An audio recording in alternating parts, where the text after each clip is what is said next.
अगर आपको दो देशों के बीच के रिश्ते समझने हो, उनके बीच कैसा रिलेशनशिप है वो देखना हो, तो उन दोनों देशों के इंटेलिजेंस शेयरिंग, इंटेलिजेंस कोऑर्डिनेशन को समझना बहुत ज़रूरी होता है। कुछ दिन पहले की बात है, बांग्लादेश मिलिट्री के डीजीएफआई यानी कि डायरेक्टर जनरल फोर्सेस इंटेलिजेंस, ये सीनियर मोस्ट इंटेलिजेंस पोजीशन में से एक होती है।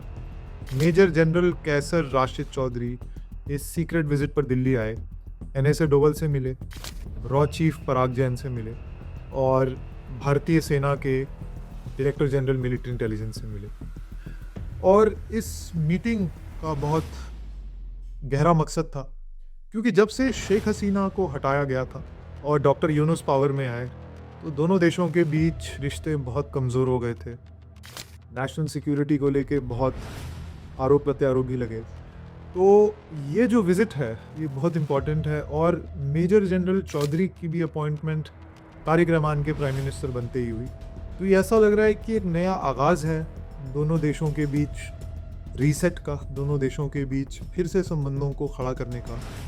और लाजमी है कि कुछ बॉर्डर को लेके इश्यूज़, कुछ शेख हसीना के बाद जो पावर ट्रांजिशन हुआ है बीएनपी लीडरशिप को लेके, और बहुत सारे ऐसे इश्यूज़ जिसमें बांग्लादेश और इंडिया ये समझते हैं कि जब तक दोनों आपस में मिलकर बात नहीं करेंगे तब तक चीज़ें आगे नहीं जाएंगी। इन चीज़ों को लेके बहुत गहरा डिस्कशन हुआ होगा। अब ये मीटिंग तो हो गई है, लेकिन आने वाले कुछ महीने ये तय करेंगे कि बांग्लादेश और इंडिया के रिश्ते किस दिशा में जा रहे हैं। और ये मैं आपको बता दूं कि इंडिया का जो नेबरहुड है, इंडिया के जो बॉर्डर्स हैं, वहाँ पर इंटेलिजेंस एजेंसीज़ की बहुत ख़ासा नज़र रहती है, और इंटेलिजेंस शेयरिंग और इंटेलिजेंस कोऑर्डिनेशन बहुत बड़ा फैक्टर होती है बायलैटरल रिलेशनशिप को मजबूत करने में।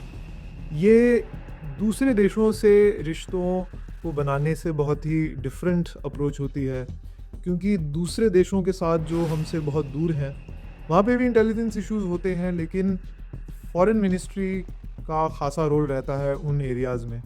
लेकिन कुछ एरियाज़ ऐसे होते हैं जहाँ पे दोनों कंट्रीज़ की जब तक इंटेलिजेंस एजेंसीज मिलके साथ नहीं बैठती हैं तब तक बहुत सारे मसले हल नहीं होते हैं। तो अभी हमें देखना होगा ये मीटिंग क्या एक नए रिश्ते को कायम करती है या फिर इसका अंजाम कुछ और होता है।